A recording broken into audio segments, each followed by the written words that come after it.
This is a Film Stories original podcast.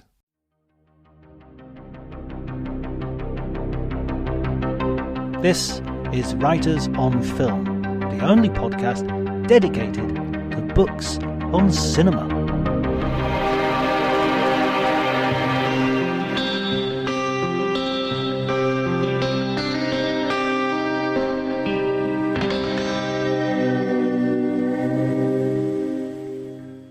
Hello everybody and welcome to Writers on Film. My name is John Bleasdale. I'm a writer and film critic and author now, I can say, with with full assurance. But today I'm talking to an author I respect and I've learned a great deal from, Joseph McBride. He has a new book. How many books is this now, Joseph? This is number 25. Number 25. Wow. And It's called George Cukor's People and is... I love the book for many reasons. It's absolutely packed full of interesting insights into the films of George Cukor and stories. But I also really loved the approach of going to a director through his acting and through his directing of actors. I thought that was a fascinating approach, Joseph. So I really want to talk to you about that. But first of all, well done on the book. And what first drew you to George? And I've got to get this right because you're very specific about the pronunciation in the book. Cukor, is that correct? Cukor. Yeah. You know, like cue ball, Cukor. Yeah. He's sometimes people call him, I won't muddy it up by using wrong pronunciations, but even on, there was an Academy Award show that I quoted where he was accepting an Oscar for Katharine Hepburn, and Sidney Poitier was the presenter. And as he walks up, you can hear him say to Poitier quietly, "Would you please tell them who I am?" You know, it's kind of sad.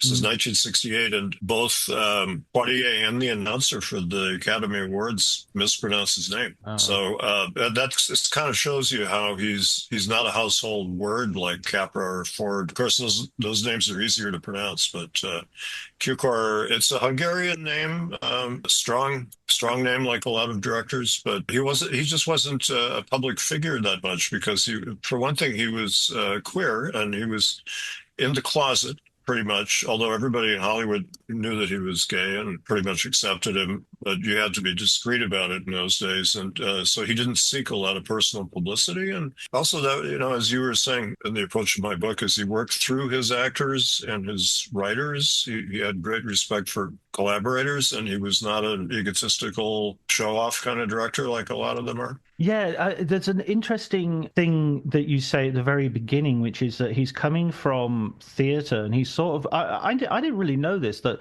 in the transition to sound, they brought a lot of theatre directors in to co-direct films, so they would deal with the actors while the sort of silent film directors would deal with the framing, the mise-en-scène, and the more visual aspect. Yeah, even John Ford, you know, had to cope with a couple of... clunky theater directors staging scenes, and a couple of Ford's early talkies are really burdened with some horrible talk scenes, you know, before people realized that Ford knew what he was doing. But they just Hollywood was in a panic at the coming of sound, and they imported a lot of theater directors, and Cukor came out to work on a very ponderous melodrama called River Romance, which is not good at all. And he was supposed to give training in a Southern accent to the actors. It's a Booth Tarkington play. And he admitted he didn't really have quite a clue what a Southern accent was. But he really excelled, though, when he spent 6 months working on All Quiet on the Western Front, which is a great film, came out in 1930. It holds up wonderfully today. And he was the dialogue director, and he helped cast the picture. He tested all those young men for roles and the women too, but he helped him find Lou Ayres, who became a star. He had made a couple films, but he made a great name for himself as the lead of that film. And Cukor worked with the director Louis Milestone behind the scenes to rehearse these young men, you know, playing soldiers, and it's quite a lively and authentic feeling film, you know, for an early talkie. It's not stilted like a lot of them are. And Charles Brackett, who is a great screenwriter who worked with Billy Wilder a lot, he said George Cukor came out and he taught us how to do dialogue on film. He said he invented the art of natural movie dialogue. I was going to say, it's interesting that he comes from the theater, and yet his like the first hit that you talk about him co-directing, All Quiet on the Western Front, is really notable for its naturalism. Yeah, he actually didn't co-direct that. He doesn't even get credit on the film, which is kind of peculiar. But in those days, the credits were very, scanty. But Milestone was a very strong director. He had won an Oscar already, and a major silent film director. And but Cukor then was given a chance to direct films with a couple of movie directors working with him. And he admitted that it took him about 3 films before he got the hang of the camera. The first film that he felt really like he was getting it was The Royal Family of Broadway, which holds up very well. It's based on a play by Edna Ferber and George S. Kaufman, Take Off on the Barrymore Family, very uproarious, really fun play about a theatrical family, and Cukor played around with the camera, and the cast was wonderful.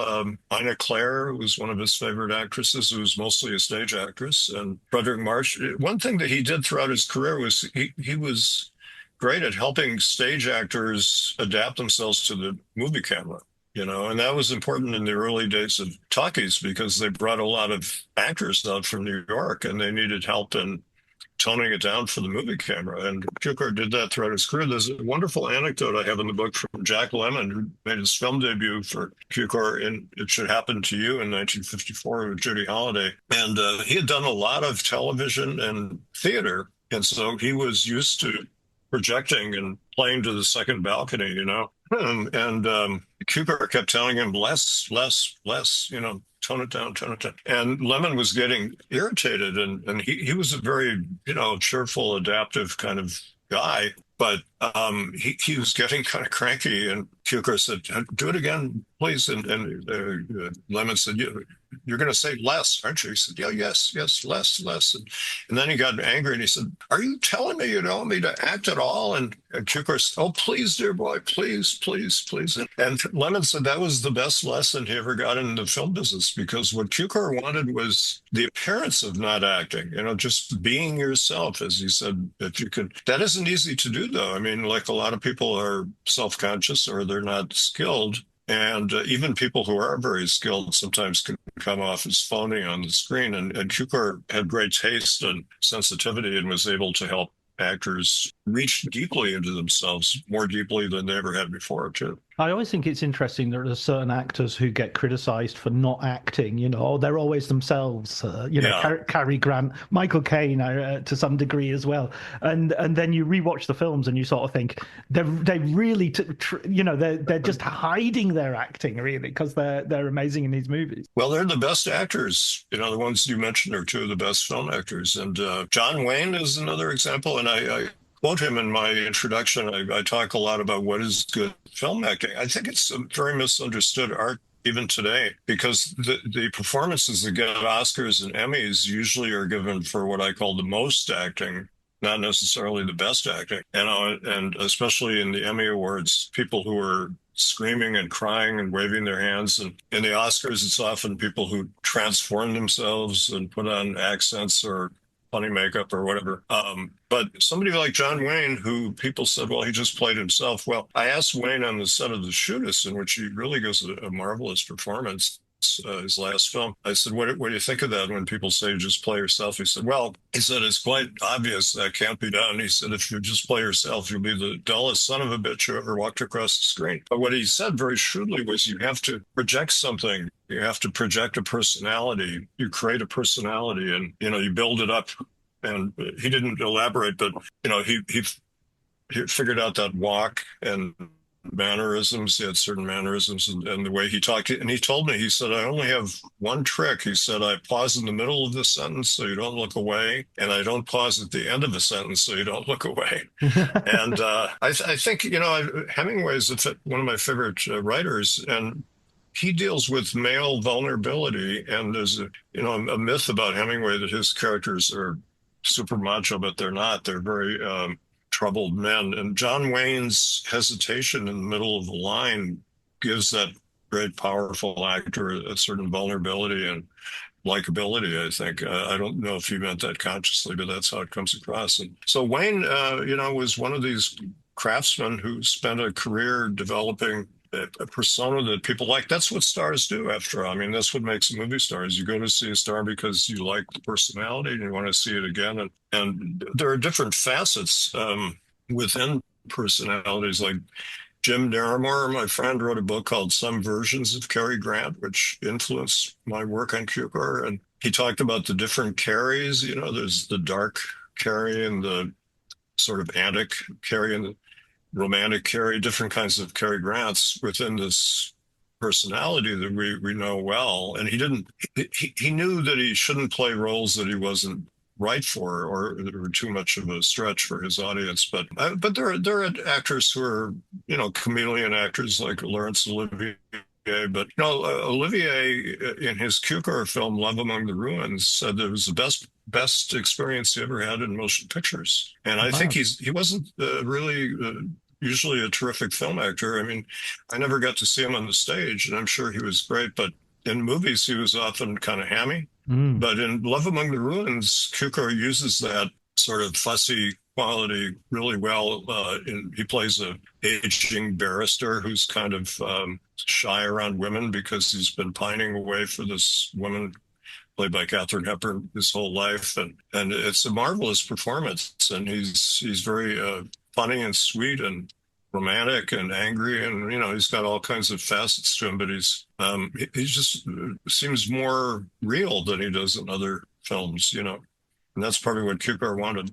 You mentioned Katharine Hepburn, and of course, she is the sort of key collaborator, perhaps, of Cukor's career. They made I didn't count how many movies together, but 10 movies. Wow! So that's a great collaboration, and they made highs and lows. In terms of critical and commercial reception, Sylvia, Scarlett, the box office poison sort of origin of that. I was talking to Tim Roby about his book Box Office Poison, and we discussed that film in particular, a film he loves, by the way. He particularly points out the bit where she jumps out the window as being a wonderful moment of business that is worth watching the film just for that moment. And of course, Cary Grant playing closer to where he came from as a sort of Cockney wide boy. Yeah, Katharine Hepburn made a shrewd comment about that she said George Cukor brought out Cary's inner Archie Leach, which was his name originally. Archie Leach, he was a working class guy, and he was in vaudeville. He was an acrobat and all that. And I was talking to Naramore about how Cary Grant put together his persona, and before Sylvia Scarlett, he was pretty stiff. He played literally the tall, dark, and handsome guy who Mae West was coming on to, and he seemed kind of awkward, but in Sylvia Scarlett, he's having a wonderful time, and he's very charming and funny and kind of sinister at the same time. And but as Naramore pointed out to me, it wasn't until The Awful Truth, soon after that, the Leo McCarey film, that the whole Cary Grant persona came together.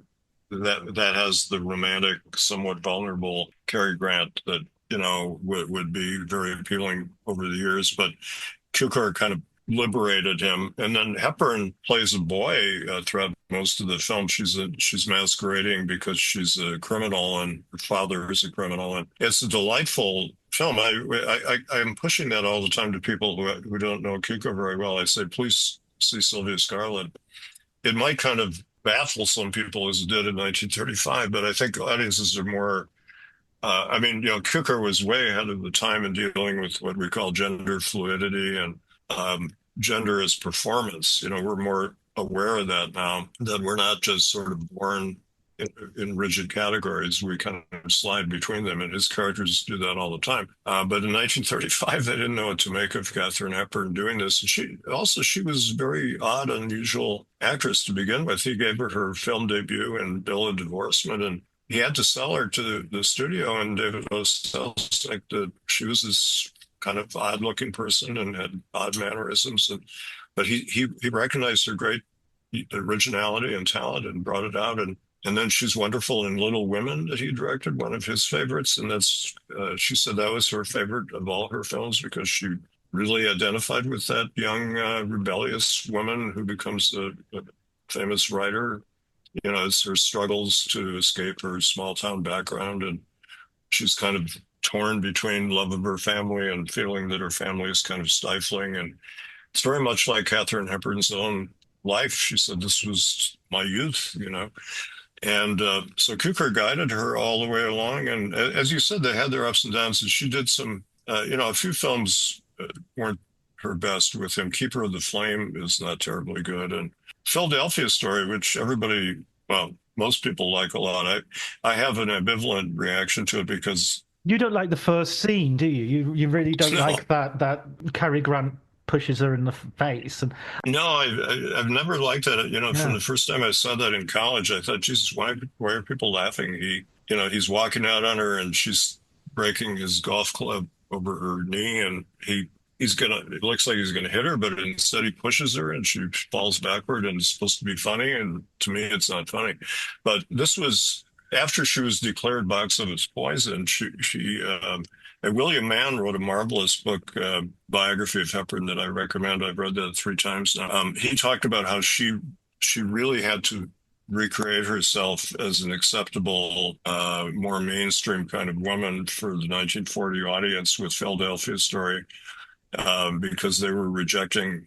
She was too independent, too bold, and too unusual. And so she got Philip Barry, the great playwright who did Holiday with her, which is a terrific film that Cukor directed. And she helped shape the Philadelphia Story play, and she produced it, and she got the cast together, and then she sold the project to MGM and brought in Cukor. But the whole idea of that play was to analyze her in a kind of critical way, and to have guys be attracted to her, but also kind of put her in her place, you know, and scold her a lot. And it's kind of an unpleasant film to some extent, although it's wonderfully made and acted, but it's kind of a scolding exercise against Katharine Hepburn. And she still played a lot of great parts over the years. And I've seen almost everything she did. And I interviewed her. I spent 8 hours with her on the set of a film once. Terrible film, Ollie Oxenfree, one of her last films. I was trying to get an interview with her, and they said, well, come out to the location and you can, probably talk to her. But I hung around her for 8 hours, and she wouldn't give me an interview. And she kept coming over and chatting with me, and she was charming and flirtatious and all this, but she just wouldn't give me an interview. And it was raining all the time too. And I thought, there's nobody in the world I would stand in the rain for 8 hours except Katharine Hepburn. But I later interviewed her about Frank Capra, and that was a good interview. And she did State of the Union for Capra. But Cukor was her mentor all the way through, and they kept teaming. They made, I think, Pat and Mike is a marvelous film that isn't as... With Spencer Tracy, with Spencer. Just to go back for a second, it sounds like Sylvia Scarlett is sort of the 12th Night, and Philadelphia Story is a Taming of the Shrew. Yeah, actually, both are really, you nailed it. Yeah, and she liked to do Shakespeare. Later in her career, she tried to do Shakespeare whenever she could. But even though it's unusual to have a woman play a man on the screen, it's a theatrical tradition. I mean, in Shakespeare's day, women were not allowed to be in the play, so the men had to play women. But they had a tradition where famous actresses would wear pants. They called them pants rolls or Hosenrollen, And Sarah Bernhardt played Hamlet, and that kind of thing. And but Hepburn always, in her private life, wore pants, and this was considered scandalous. I think there was an incident William Mann talks about one time at RKO where people were giving her a hard time for wearing pants, and she just pulled off her pants and walked around in her underwear for the rest of the day. That's Katharine Hepburn. Yeah. That's kind of what Sylvia Scarlett does to the audience. It's kind of like, wow. But it's funny. It's very droll and sweet. But Cukor had such a great command of tone. He can change the tone in a flash from, comedy to tragedy or romance, and, without being awkward about it. And it takes a tremendous amount of taste and skill and pacing to do that. The director, as he said, is basically the audience. And Orson Welles said the same thing, that Wells said the director supplies what's missing in the making of a motion picture, which is the audience, because in a play you have people laughing or not laughing, but on a film set the crew can't react. They have to be quiet, and so the director is reliant on the actor is reliant on the director to tell them a little more, a little less, a little faster, a little slower, whatever. And Cukor was wonderful at that. And Frank Capra was a wonderful audience too. When you look at pictures of actors working with him, they have a wonderful rapport, and you see that in pictures of Cukor working. I spent a lot of time getting terrific pictures for this book. There are 91 photos in George Cukor's people. And I have a lot of frame enlargements because I'm writing in a very granular way about moments of acting, and behavioral, body language, and also the way people talk, et cetera, and interactions. So I picked frame enlargements. I got really good quality frame enlargements. And then I found a lot of terrific shots of him working with his actors too. And I kept thinking of Truffaut's Hitchcock book, which has a lot more pictures, but that really set the standard for film books. That's the film book I learned the most from it. It really helps you to, understand what a director does. And I guess the goal of this book was, I felt that I and other critics had never really mastered how to talk about Cukor. I've been writing about him since 1971. I did a piece that was pretty good in 1973 for Film Comment on What Price Hollywood, which is an early Star is Born rough draft kind of that he directed. And I really tried to concentrate on the acting and try to figure out what made the acting tick, and a wonderful performance by Lowell Sherman as the alcoholic director. And he's kind of a forgotten figure, but he was really an interesting actor. So I kind of thought, well, I could go back and do that for all of Cukor's films. But over the years, I tried writing about him. But when you approach him from a level of, kind of swooping down on his themes and style, and it doesn't quite work. You have to kind of go inside the films and wrestle with the people and the performances, because he said I express myself through the actors. And other directors sometimes, like Hitchcock, would express himself more through the framing and the camera work.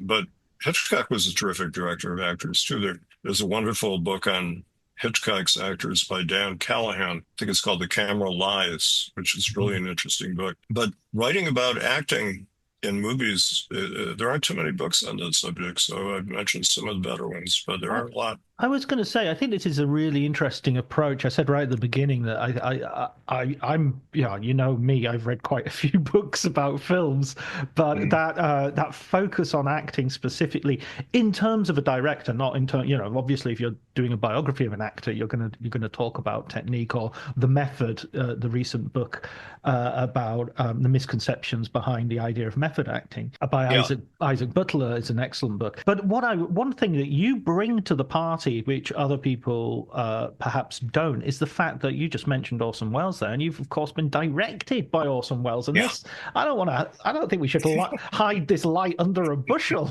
Let's blaze it out. I mean, what was that experience like? How did that come about? And what was it? Yeah, what was it like to be on set with Orson Welles? Yeah, I was thinking, when I started doing this book, I thought, gee, it's an experiment in film criticism, and am I up to it? Am I going to really pull this off? And I was a little worried about it, but once I started writing, it seemed very easy to me, actually. And part of it was I realized, because I'd spent 5 years acting for Welles in The Other Side of the Wind, playing a character kind of spoofing myself as an earnest young film critic, following John Huston around, writing a book about this aging director and peppering him with silly film buff questions. That was the idea of the character, and kind of being a nuisance. And, being, as a film executive told me when he saw The Other Side of the Wind, he said, well, you're really the representative of us in the movie, the outsider, the audience figure who's intruding on this party of all these industry people, and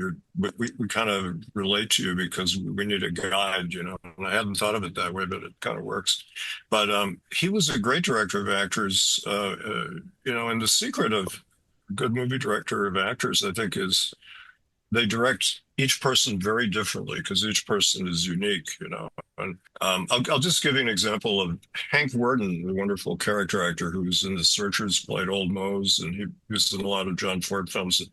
I interviewed him about Ford, and I asked him a question that I thought was interesting, that he had been in The Alamo, directed by John Wayne, and I said, "What's the difference between Ford and Wayne as directors of actors?" And he said, "Well, you know, John Wayne learned from Ford, and Ford treated him quite roughly. You know, he bullied him and yelled at him. And Claire Trevor told me when they did Stagecoach, Ford would grab Wayne by the chin and say, 'Don't act with your chin. Don't move your mouth so much. You know, you act with your eyes and stop moving around so much.' You know." And she said he was really rough with Wayne, but Wayne was smart enough to take it.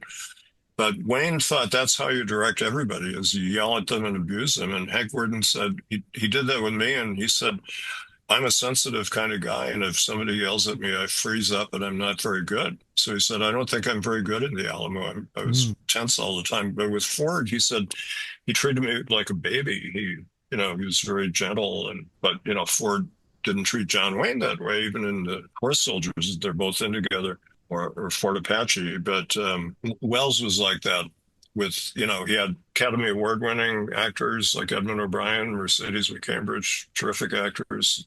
Then he had John Huston, who was a marvelous actor, but he didn't take acting seriously enough, Wells felt, because I think Huston started out to be a serious actor, and he was in the shadow of his father, so he gravitated more toward directing. And Huston told me he thought of the role as a lark. And it's a lark. But Wells wanted something deeper, and he got it out of Huston in a very, very subtle, diplomatic way. And Huston was his peer, and he couldn't boss him around or give him line readings. But he would give me line readings, but he'd always say, "It's terrible for a director to give an actor a line reading, but," and then he would give me a line reading. And I was really happy because, sometimes I didn't quite know how to read the line. And one time there was a scene on the bus, and I was supposed to be reading from an interview transcript that I had done with Huston, and I didn't really understand the words I was supposed to read. And I was stumbling along, and Wells took me aside and very nicely said, "I think I'm going to give this speech to Eddie O'Brien, who was on the bus." And, he's a great Shakespearean actor, and he was suffering from what we now realize is the beginning of Alzheimer's, so he's a little dotty, And Wells said, "Eddie is such a magnificent ruin." I thought that was such a wonderful phrase. Wow. And he said he'll do something interesting with this. And so I was kind of relieved. So he has me start reading this, and then Eddie grabs the page and does a wonderful job. I mean, it's perfect. I'm glad he got to do that bit and not me, because I wouldn't have done it 1/10 as well as he did. But so Wells had this sensitivity to change course on a dime. If something was going wrong, he could improvise a better solution. And then he had people like me who were non-actors. There were a few other people like that, and then there were people who were up-and-coming young actors. So it was really a big cast of all different kinds of people, and I could see his unique approach with each person. And that's the way a really good director of actors works, especially in motion pictures. Yeah, we definitely should do. I've got 2 other podcasts I want to do with you, Joe. I want to do one dedicated to The Other Side of the Wind and one dedicated to your John Ford book, because those are. Sure. I feel I've read your John Ford book. I love it, and we're definitely gonna have to do an episode on both of those if you have time in the future. Oh, I love talking about Ford. He's my favorite director, and I did the biography Searching for John Ford, and I just recently updated my critical study, John Ford, that I wrote with the late Michael Wilmington. And Yes. I updated that, I added some new material. So, I'm constantly, I'm teaching a course on John Ford right now on The Man Who Shunned Liberty Valance. I'm just about to finish it. I just showed 7 women to the class, and they love 7 women. I got them to understand Ford, Well, we'll definitely do that in the future. But let's get back to Cukor, because I don't want to overlook his I think the whole point of your book is to bring him forward. And as you was talking about Hitchcock earlier, and to some extent Ford, he's one of these directors who you argue in your introduction is a sort of problem for auteur theory, because he's sort of left out, and yet at the same time he's let it means he's left out of these serious conversations, despite the fact his body of work means that he really merits to be included. Yeah, I mean, I have a couple of very funny quotes in the book. One is from Francois Truffaut when he was a young critic in the 50s. He wrote that Cukor is a marvelous director. He said out of 5 movies, he makes 1 masterpiece and 3 really good films and 1 good film. But he said the problem with him is he's not the kind of director you write about. He said he's the kind of director you talk about with your friends on the street or in a cafe. And that was a challenge for me. I thought, okay, well, let's see if we can write about this guy. And, it's a complicated subject, but I grapple with it in the introduction. There's a misunderstanding of auteurism. The French critics, Truffaut and his colleagues, devised what they called the politique des auteurs, which meant simply that they wrote about directors they thought were good, and they kind of ignored ones they didn't think were good. And they thought that the least film by Jean Renoir was more interesting than the best film by some mediocre director. And when this was translated to American by Andrew Sarris, America, he called it the auteur theory, and he changed it around a bit.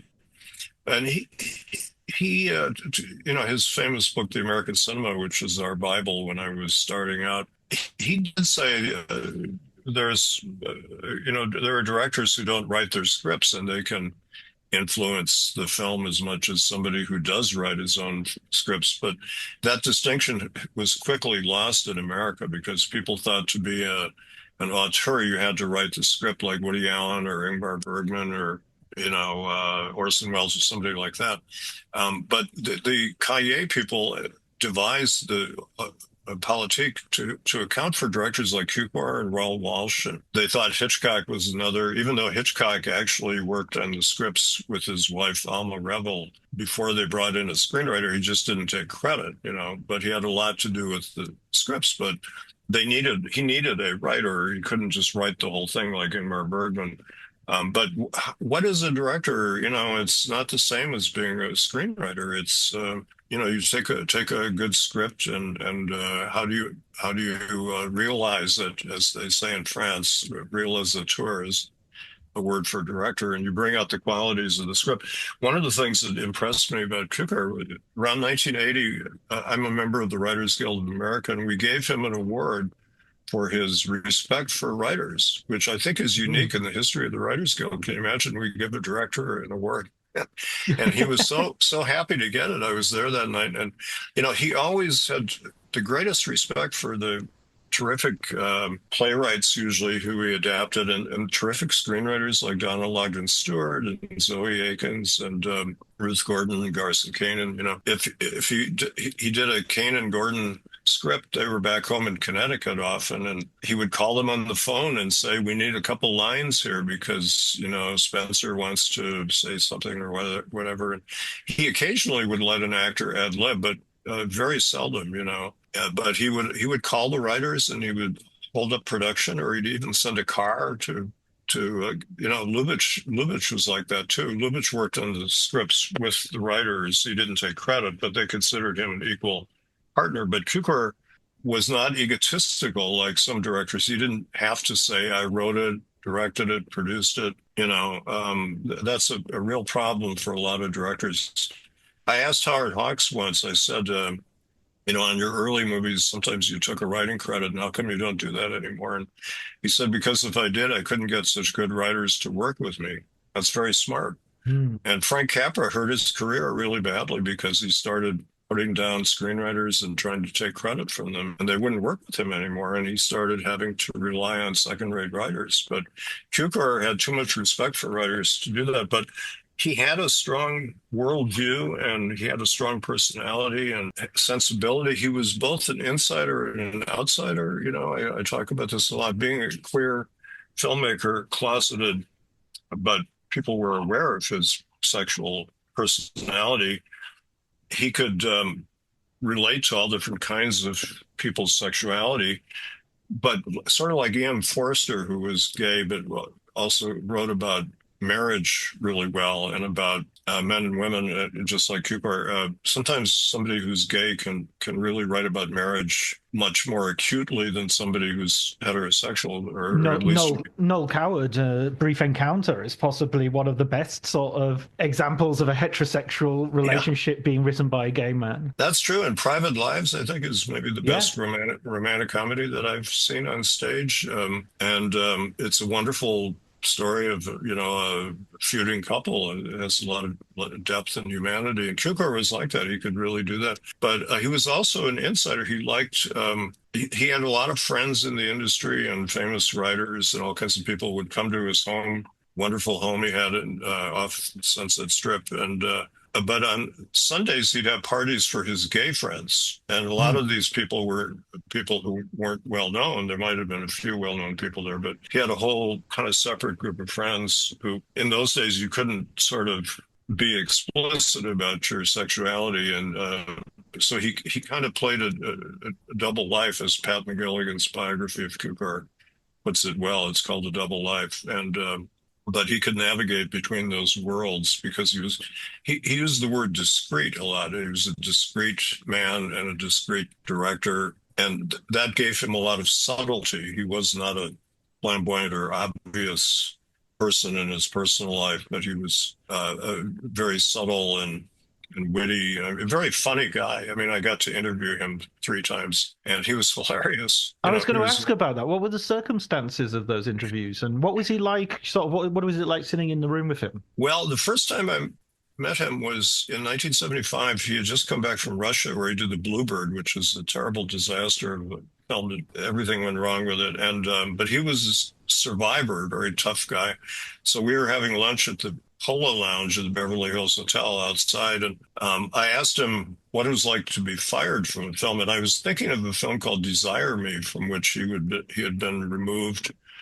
But he did something very funny. He turned to his publicist and he put his hand on my wrist or my forearm, and he turned to the publicist and said, "Notice with what finesse he avoids mentioning the title Gone with the Wind." And I wasn't actually thinking of Gone with the Wind, but he famously was fired from Gone with the Wind after a couple of weeks of shooting by David O. Selznick, and it was a blow to him, but he withstood it. And when other directors were fired, he'd be the first guy on the phone to tell them, "Don't worry, your career will go on." And usually, in Hollywood, if you get fired or have a setback, nobody wants to talk to you, but he would be on the phone. And he had a great gift for friendship. And he was very bawdy, too. Todd McCarthy and I interviewed him at his home when he did Rich and Famous, his last film, when he was 81 years old, the oldest director at that time ever to make a film in major studio. And he told me he was delighted that I wrote an article pointing that out. He didn't mind. He was honored, but he was so bawdy in his talk. He was hilarious. And Gavin Lambert, who became a good friend of mine, did a marvelous interview book with him called On Cukor. But he was critical of our interview because he said, "You let Cukor say all these, obscene words and dirty comments." And I said, "Well, didn't he do that when you talked to him?" And he said, "Yeah, but I cut that stuff out of the book." And he said, "You shouldn't print that kind of stuff." And Gavin was a kind of old school gentleman, gay writer himself who believed in discretion, but we let Cukor be Cukor. And I'll just give one example. I quote in the book that actually this wasn't even in our interview. I said, "What do you think of Hollywood extras?" And he said, "Pricks and cunts." I thought, wow, that's what do you really think? Yeah, what do you really think?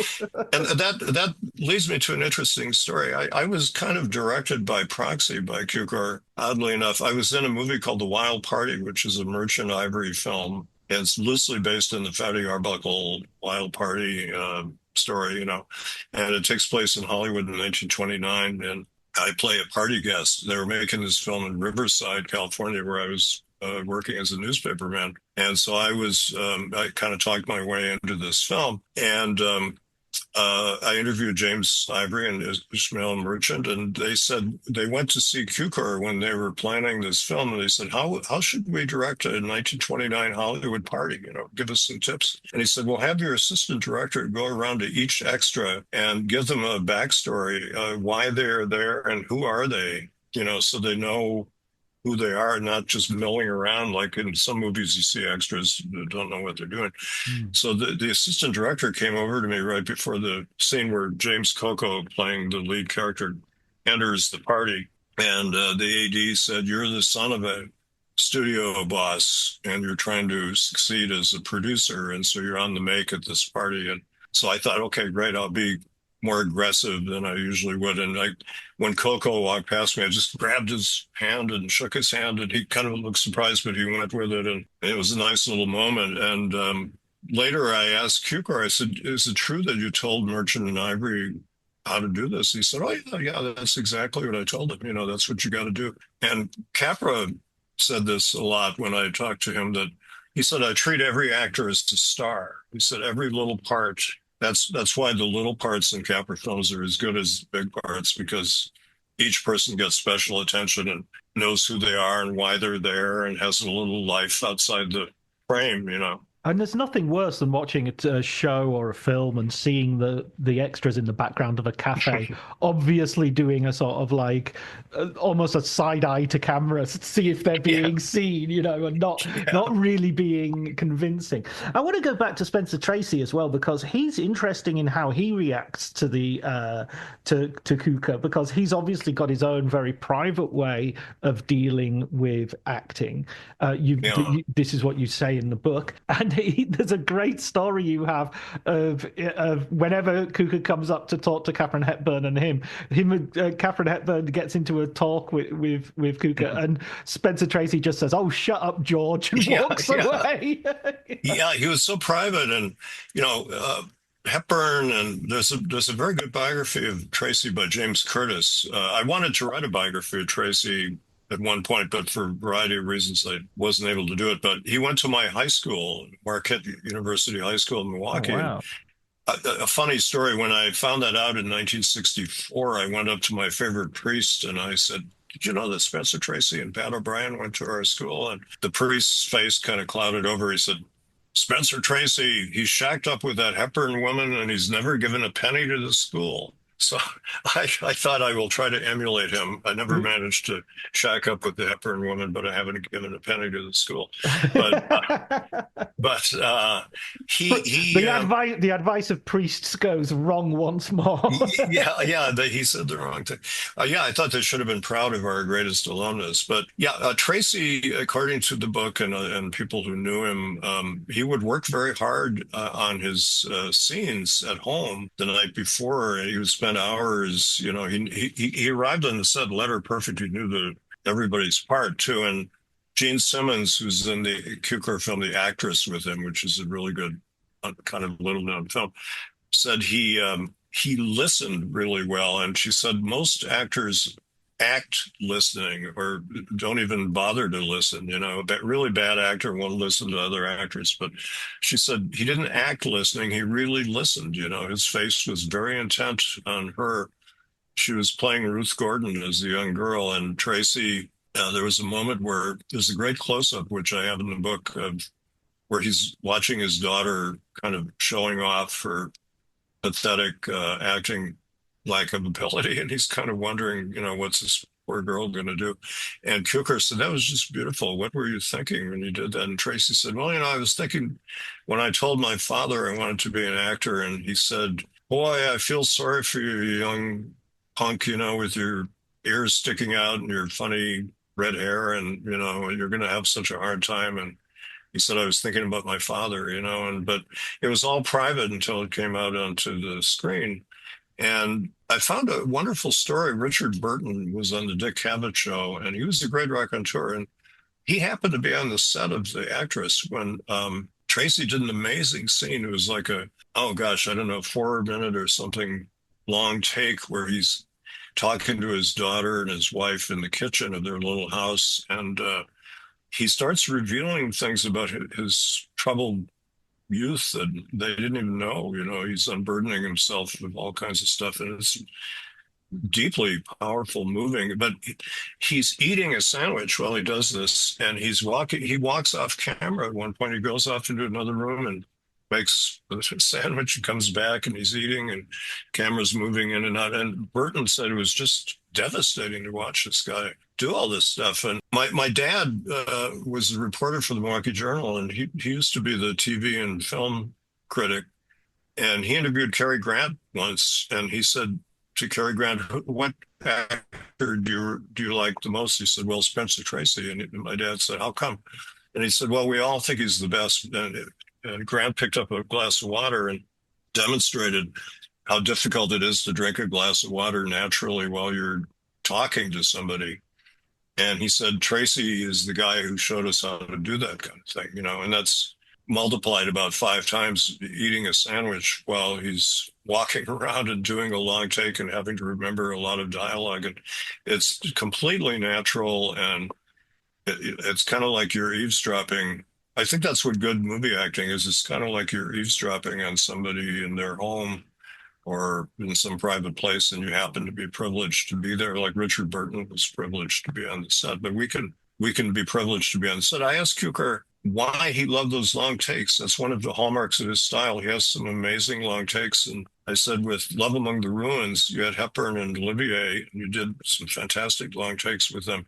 And he said, well, they can really do it because they come from the theater and they really know how to do it. But he said, it makes it less acted, more real, less acted. I thought that was a fascinating comment. And that goes along with what I was saying about Jack Lemmon.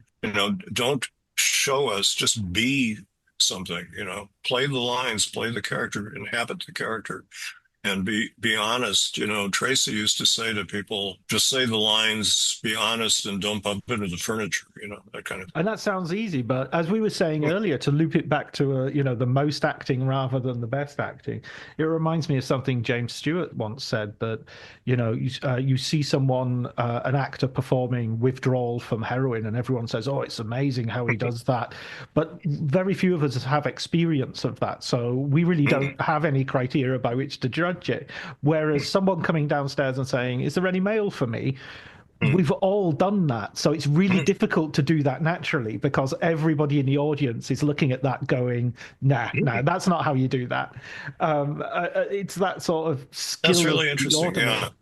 Yeah, I have another comment in my book, that when I used to write the American Film Institute AFI Life Achievement Award shows with George Stevens Jr. And the first one I did was for Stewart, and Frank Capra was on the show, and Capra wrote his own little speech, and he called us on the phone and read the speech. And it was a marvelous description of how he said the best actor is, he said there's good acting and bad acting and sometimes great acting, but he said there's a level above even great acting in which there's no acting at all, and the person just becomes the character. And he said, he said this better than I'm doing right now, but he said, James Stewart, he said, that tall string bean over there is the best at doing that. And Lee Strasberg was watching that at home, and he said, that's the best definition of movie acting I've ever heard. Thank you to Frank Capra. And that solved a problem I had when I wrote my biography of Capra. I spent 7.5 years, and the one thing I could not figure out what to write was how to write about Stewart's great performance of Mr. Smith Goes to Washington. I just could not think of, I hadn't written the Cukor book where I'd really worked at how to describe acting. I just didn't know what to say about it, so I just kind of said he was great. And then I read a quote from Orson Welles, who said, Jimmy Stewart's performance in Mr. Smith is beyond praise. And then I thought, oh, okay, now I feel okay. There's literally... You're off the hook. There's nothing you can say about this performance except it's astonishing. Yeah, absolutely. It's excellent. You're off the hook for any. And we should talk as well about some of Cukor's absolutely his greatest hits, if you will. I mean, there's two films that stand out for me, although obviously in a huge body of work. But A Star Is Born, which has a very troubled sort of post-production period. And My Fair Lady, for which he is lauded, but at the same time in such a way that he's kind of, I don't know if there's like an asterisk next to it in the sense that people don't really recognize it in the way that you do as this great work of art. Yeah, I'm glad you bring those two up because those two mean as much to me as any Cukor films. Star is Born, I think, is his greatest work. I mean, he reaches depths of human emotion in that film that go beyond what almost anybody else has ever done. Maybe John Huston does that in Let There Be Light, his documentary about soldiers with PTSD, and some Bergman films, and when we were talking about tremendous depth of emotion, when Judy Garland has her kind of breakdown at the end of the film, she's sort of catatonic after her husband commits suicide, and her old friend, band leader Tommy Noonan, goes to see her and says, "You got to get out of your funk." And she's supposed to go to a benefit at the Shrine Auditorium,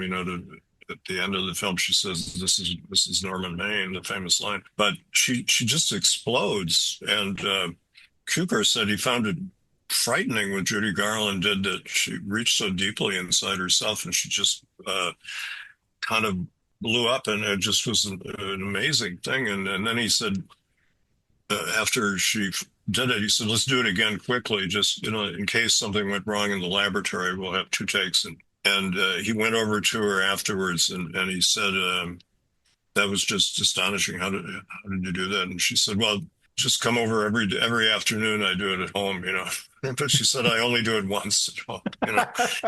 He also kidded her. He said, "I don't think Kay Francis could have done that," or something to that effect, But that film gets into some tremendous emotional depths. I actually was thinking of writing a book about A Star is Born way back in 1972. I found a letter I wrote to the British Film Institute.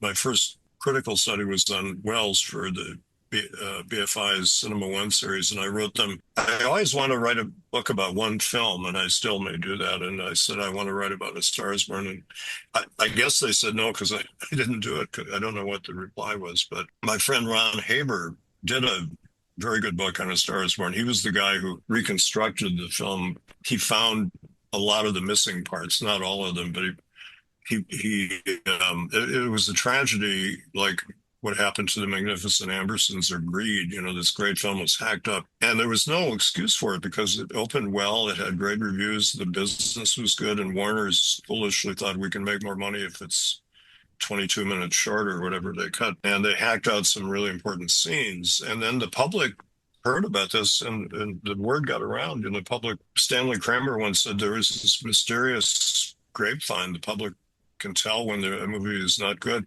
They stayed away in droves, as Sam Goldwyn said, But that is a marvelous film, and it's a great film about show business, and a great film about a couple, and about performers. And, Cukor, one of the myths about him that he got exasperated by is that he was a women's director.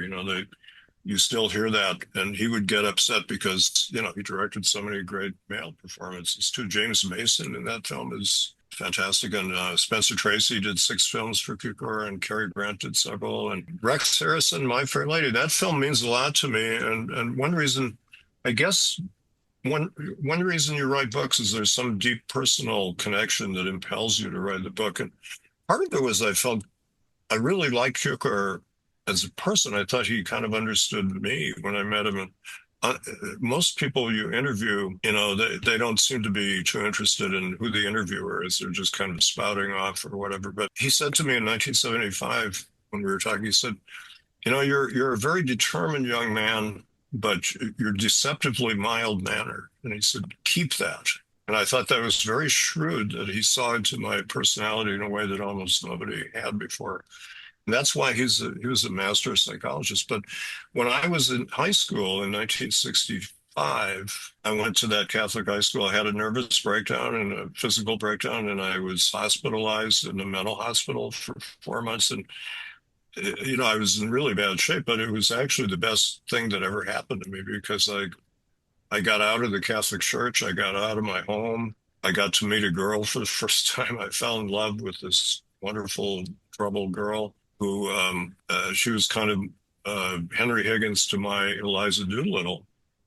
she reshaped me as a human being, rescued me and turned me into a different person, or brought out whatever inner qualities I had that were being repressed. And that spring of 65, I would get weekend passes and I would go downtown in Milwaukee to one of the big theaters and see My Fair Lady. And I saw it 5 times.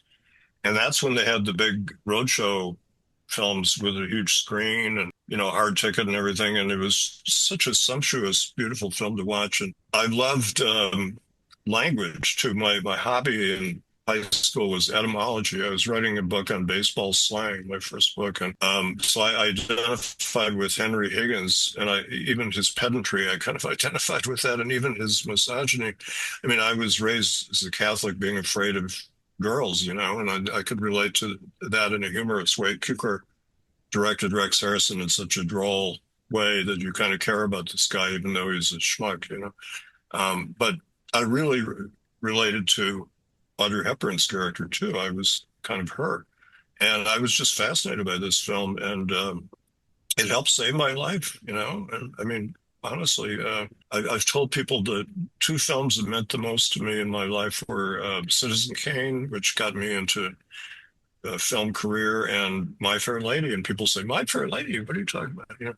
And it is fashionable among film critics, as you implied, to kind of put it down because it was a big hit musical that was based on a famous play by Shaw that had been made as a movie before, and et cetera. And even Gavin Lambert says in his Cukor book, isn't that film more prepackaged than your other films? And Cukor bristles. He says, well, you intellectuals are fond of saying that or whatever. And Lambert tries to apologize, but he's still kind of stuck on this idea that you're just, packaging a prepackaged property or whatever. But it takes a tremendous finesse to bring a hit musical to the stage and translate it into cinema, but also in a stylized way. It's partly theatrical and partly cinematic. It's an interesting blend of both, as some Cukor films are.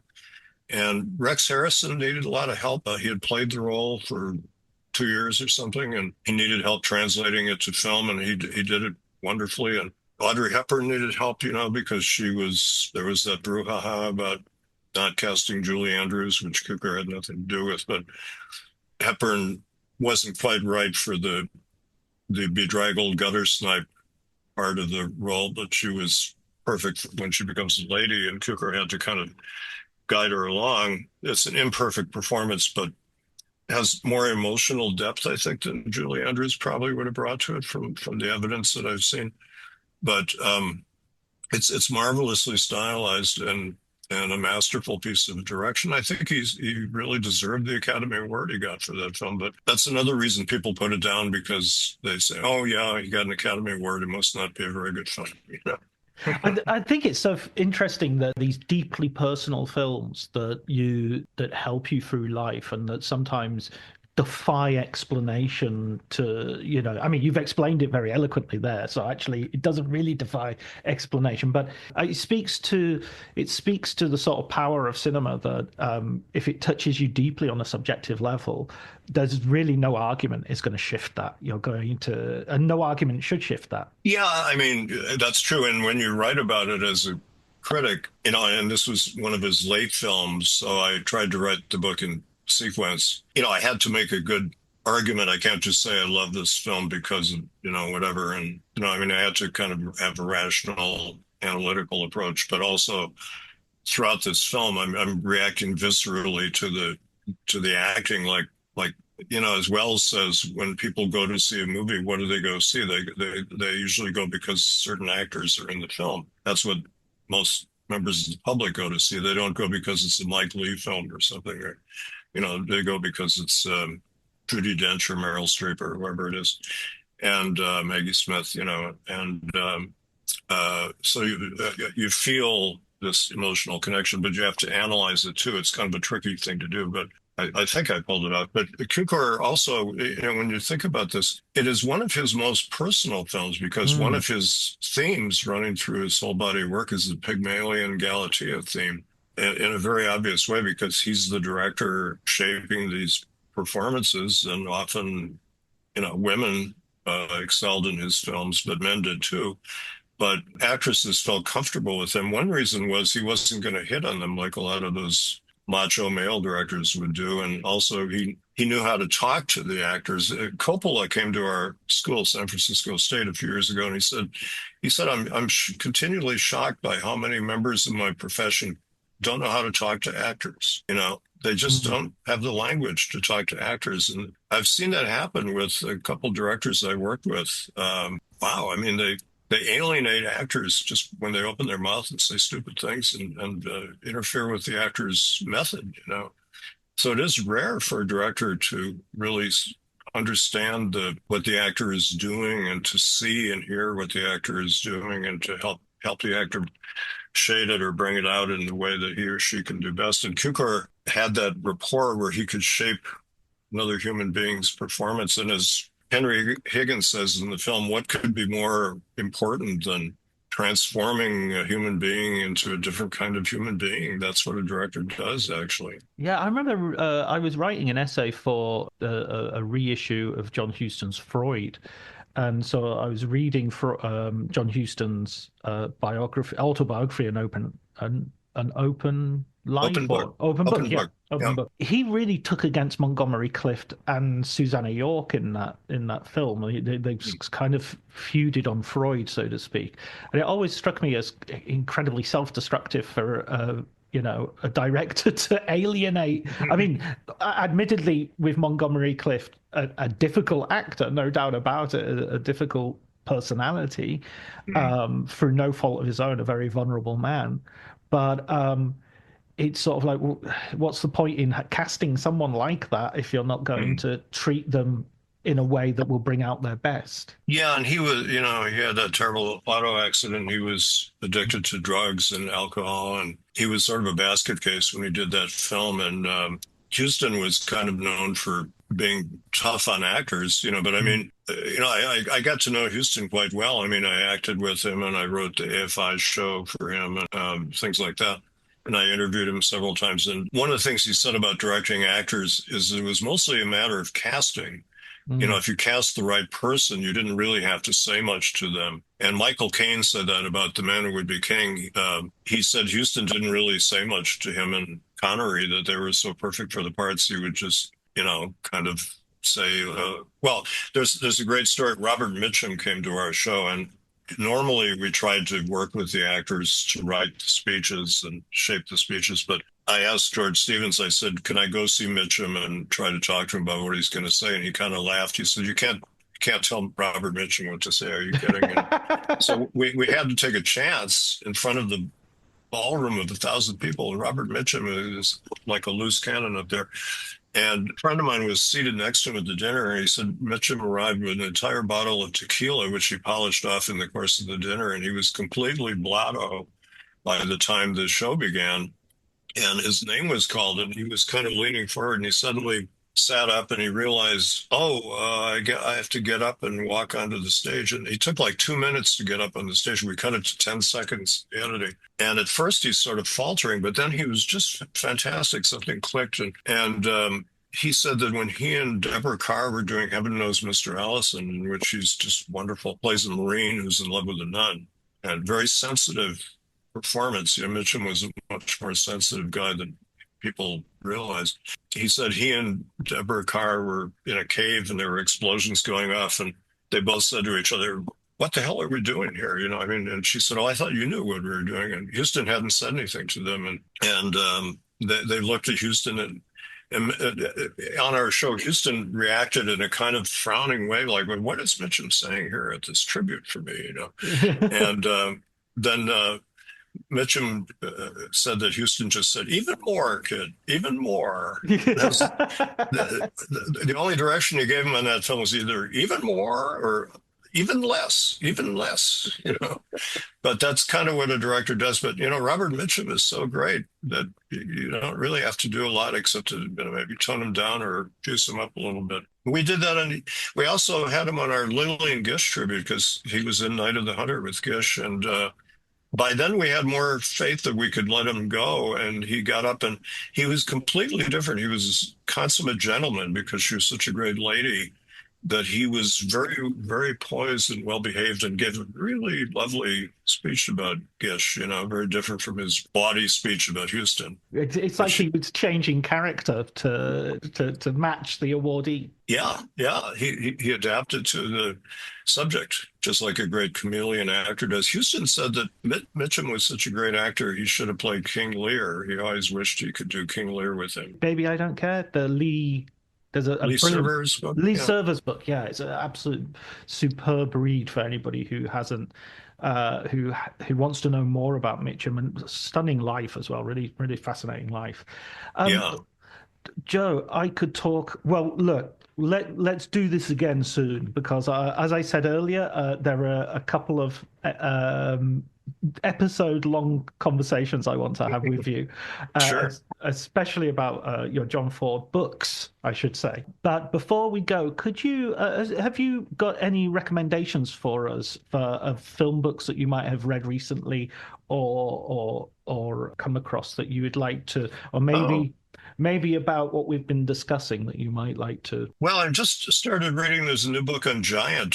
I love George Stevens. He's a director who's not appreciated enough. And Edna Ferber's grandniece, I guess she is, Julie Gilbert, wrote a book about, you learn a lot about Ferber and about Giant through Ferber. And it's full of a lot of wonderful stories and insights. I'm having a good time reading that. There's a terrific book on Rex Harrison doing My Fair Lady on the stage. It's called The Incomparable Rex, I believe, and it's written by the guy who directed a revival of My Fair Lady, which the only time I saw a Cukor actor do his or her part on stage is Rex Harrison in like 1981 when he was doing the tour of My Fair Lady, and he was just terrible. He was terrible. I saw it at the Pantages Theater in Hollywood where Stars Born had its world premiere, and this big theater, he was getting a fortune for doing this, but he literally just walked through the part and, no affect and no personality, and he probably played it 1,500 times. He was probably bored out of his mind by that point, but it was very disappointing. But it gave you a sense again of what a director can do.